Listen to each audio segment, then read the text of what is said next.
Buenas, seguimos entonces con la deducción, ¿cierto?, de la relación entre trabajo mecánico y energía cinética. Porque una vez que encontramos esa relación, podríamos entonces dar el siguiente paso para deducir esta conservación que nos impone el universo, que es la conservación de la energía. Entonces no nos olvidemos que aquí el objetivo es encontrar la relación entre trabajo y esta cosa. Entonces sabíamos que era masa por aceleración por desplazamiento, donde trabajo lo habíamos definido como la fuerza por el desplazamiento. Entonces nuestro objetivo es que la aceleración por el desplazamiento, dejarlo en función de alguna cosa que tenga que ver con la velocidad. ¿Ya? Entonces para eso ya definimos la velocidad como el desplazamiento sobre el tiempo, y habíamos definido la aceleración como el cambio de la velocidad en un intervalo de tiempo. Velocidad Bf es velocidad final, o sea, la velocidad en el tiempo t, y v sub 0 es la velocidad inicial. ¿Ya? Y de esta definición dedujimos entonces que la velocidad final es igual a la velocidad inicial más la aceleración por el tiempo. ¿Ya? Despejamos simplemente la velocidad final en esta ecuación. Entonces no olvidar que esto es definición, y esto es definición, y esto es una deducción.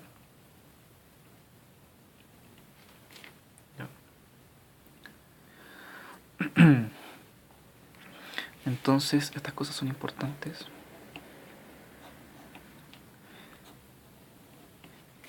Y esta sería la primera ecuación de la cinemática que encontramos. ¿Ya? Si yo quiero saber la velocidad para cualquier tiempo t que yo elija, conociendo previamente la aceleración y una velocidad inicial, entonces puedo calcularlo con esta expresión. ¿Ya?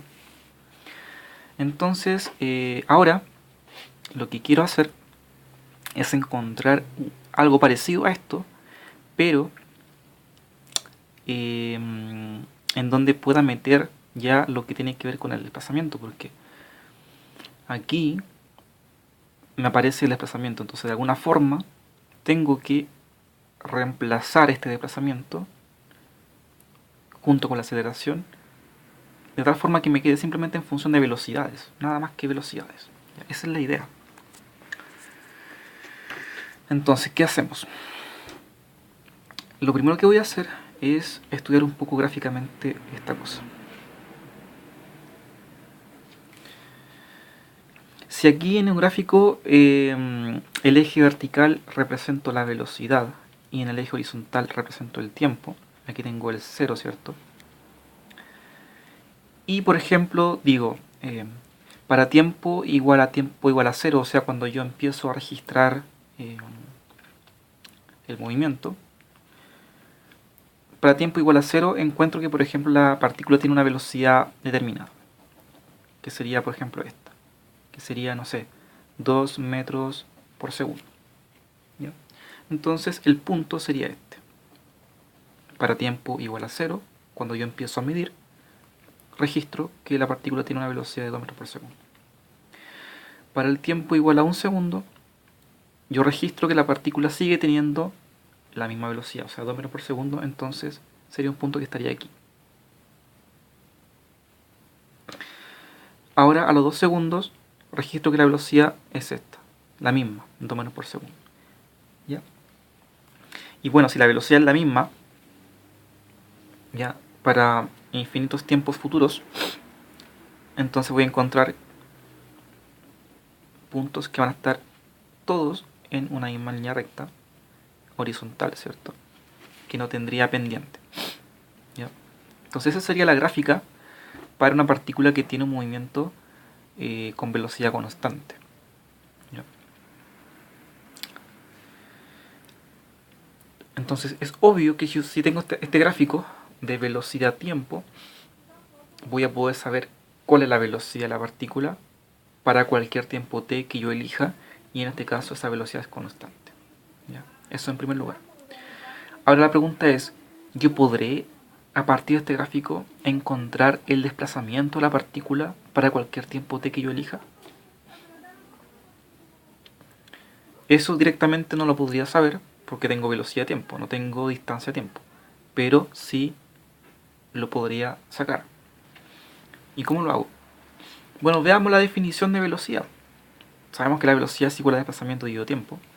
Entonces, si de aquí despejamos el desplazamiento, nos queda, bueno, el tiempo está dividiendo el desplazamiento, así que lo pasamos hacia el otro lado multiplicando. Entonces nos queda que la velocidad multiplicado por el tiempo al lado derecho es igual al desplazamiento.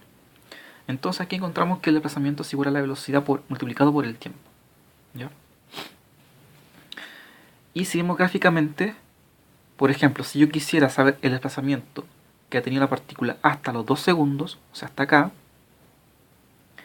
y según esto me dice que es la velocidad multiplicado por el tiempo, y yo veo el gráfico, veo, bueno, si yo multiplico la velocidad, que sería este punto, que sería esta altura, si la velocidad la multiplico por el tiempo, hasta donde quiero conocer el desplazamiento, y el tiempo sería 2 segundos, o sería esta distancia entre comillas, distancia en el eje, no distancia que sea distancia porque es tiempo.